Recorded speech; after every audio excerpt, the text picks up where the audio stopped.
Welcome to the marvelous land of Oz. I'm Mardell, and it's time to join Dorothy and her friends in The Wizard of Oz by L. Frank Baum.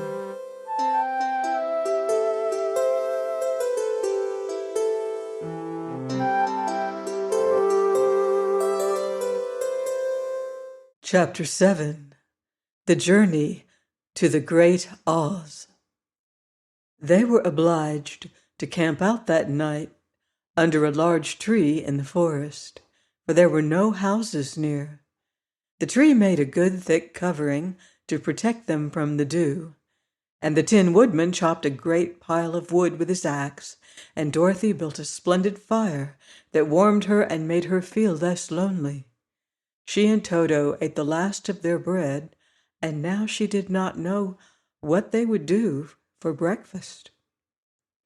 "If you wish," said the lion, "I will go into the forest and kill a deer for you. You can roast it by the fire, since your tastes are so peculiar that you prefer cooked food, and then you will have a very good breakfast." "Don't, please, don't," begged the Tin Woodman. "I should certainly weep if you killed a poor deer, and then my jaws would rust again."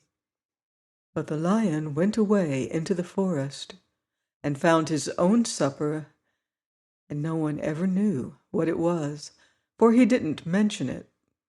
And the Scarecrow found a tree full of nuts and filled Dorothy's basket with them, so that she would not be hungry for a long time. She thought this was very kind and thoughtful of the Scarecrow, but she laughed heartily at the awkward way in which the poor creature picked up the nuts. His padded hands were so clumsy, and the nuts were so small that he dropped almost as many as he put in the basket. But the Scarecrow did not mind how long it took him to fill the basket, for it enabled him to keep away from the fire, as he feared a spark might get into his straw and burn him up. So he kept a good distance away from the flames, and only came near to cover Dorothy with dry leaves when she lay down to sleep. These kept her very snug and warm, and she slept soundly until morning. When it was daylight, the girl bathed her face in a little rippling brook, and soon after they all started toward the Emerald City.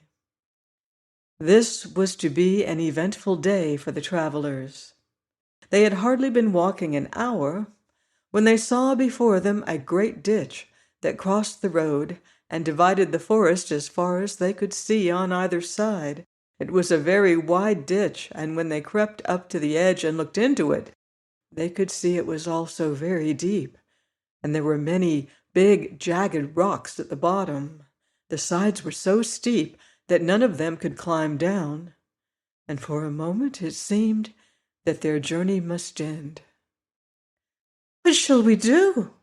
asked Dorothy despairingly. "I haven't the faintest idea," said the Tin Woodman, and the lion shook his shaggy mane and looked thoughtful. But the Scarecrow said, "We cannot fly, that is certain. Neither can we climb down into this great ditch. Therefore, if we cannot jump over it, we must stop where we are."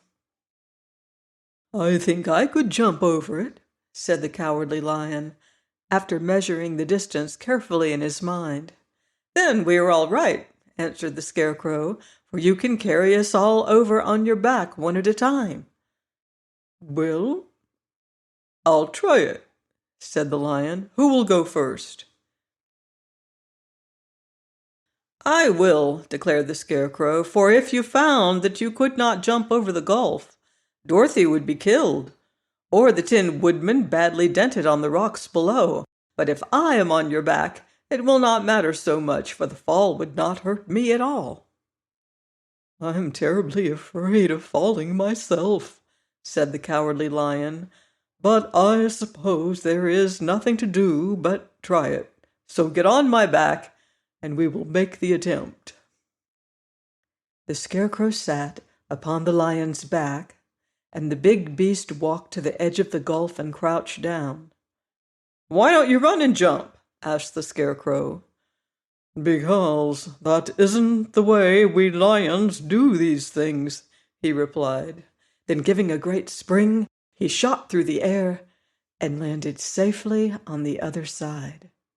They were all greatly pleased to see how easily he did it, and after the Scarecrow had got down from his back, the lion sprang across the ditch again. Dorothy thought she would go next, so she took Toto in her arms and climbed onto the lion's back, holding tightly to his mane with one hand. The next moment it seemed as if she was flying through the air, and then, before she had time to think about it, she was safe on the other side. The lion went back a third time and got the Tin Woodman, and then they all sat down for a few moments to give the beast a chance to rest. For his great leaps had made his breath run short, and he panted like a big dog that has been running too long. They found the forest very thick on this side, and it looked dark and gloomy. After the lion had rested, they started along the road of yellow brick, silently wondering, each in his own mind, if they would ever come to the end of the woods and reach the bright sunshine again.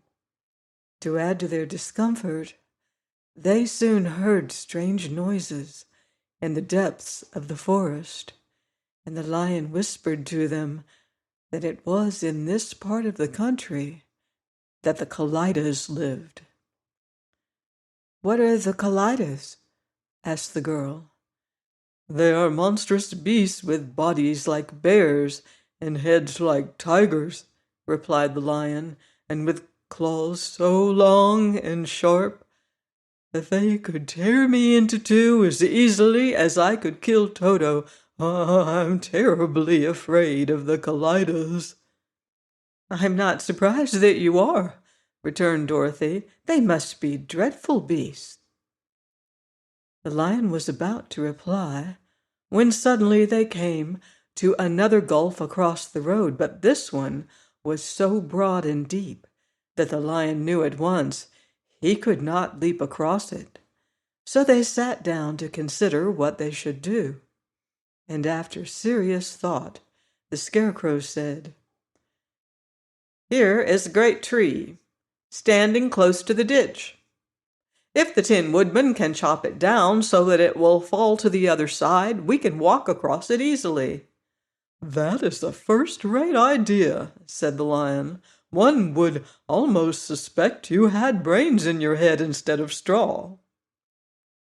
The woodman set to work at once, and so sharp was his axe that the tree was soon chopped nearly through. Then the lion put his strong front legs against the tree and pushed with all his might, and slowly the big tree tipped and fell with a crash across the ditch, with its top branches on the other side. They had just started to cross this queer bridge when a sharp growl made them all look up, and to their horror, they saw, running toward them, two great beasts with bodies like bears and heads like tigers. "They're the Kallidas," said the cowardly lion, beginning to tremble. "Quick!" cried the Scarecrow. "Let us cross over." So Dorothy went first, holding Toto in her arms. The Tin Woodman followed, and the Scarecrow came next. The lion, although he was certainly afraid, turned to face the Kallidas, and then he gave so loud and terrible a roar that Dorothy screamed, and the Scarecrow fell over backward, while even the fierce beast stopped short and looked at him in surprise. But, seeing they were bigger than the lion, and remembering that there were two of them and only one of him, the Kallidas again rushed forward, and the lion crossed over the tree and turned to see what they would do next. Without stopping an instant, the fierce beast also began to cross the tree, and the lion said to Dorothy, "We are lost, for they will surely tear us to pieces with their sharp claws, but stand close behind me, and I will fight them as long as I am alive." "Wait a minute," called the Scarecrow. He had been thinking what was best to be done, and now he asked the woodman to chop away at the end of the tree that rested on their side of the ditch. The Tin Woodman began to use his axe at once, and just as the two Kallidas were nearly across, the tree fell with a crash into the gulf, carrying the ugly, snarling brutes with it, and both were dashed to pieces on the sharp rocks at the bottom. "Well," said the Cowardly Lion, drawing a long breath of relief, "I see we are going to live a little while longer, and I am glad of it, for it must be a very uncomfortable thing not to be alive. Those creatures frightened me so badly that my heart is beating yet."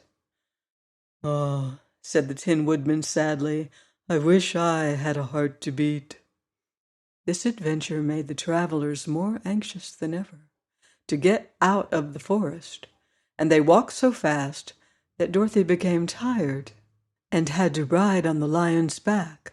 To their great joy, the trees became thinner the farther they advanced, and in the afternoon they suddenly came upon a broad river flowing swiftly just before them. On the other side of the water, they could see the road of yellow brick running through a beautiful country with green meadows dotted with bright flowers, and all the road bordered with trees hanging full of delicious fruits. They were greatly pleased to see this delightful country before them. "How shall we cross the river?" asked Dorothy. "That is easily done," replied the Scarecrow. "The Tin Woodman must build us a raft so we can float to the other side." So the woodman took his axe and began to chop down small trees to make a raft. And while he was busy at this, the Scarecrow found on the river bank a tree full of fine fruit. This pleased Dorothy, who had eaten nothing but nuts all day, and she made a hearty meal of the ripe fruit. But it takes time to make a raft, even when one is as industrious and untiring as the Tin Woodman. And when night came, the work was not done. So they found a cozy place under the trees, where they slept until the morning, and Dorothy dreamed of the Emerald City and of the good Wizard Oz, who would soon send her back to her own home again. Tune in next week on the marvelous Land of Oz, and we'll find out what happens next to Dorothy and her friends. Goodbye for now. See you in Oz.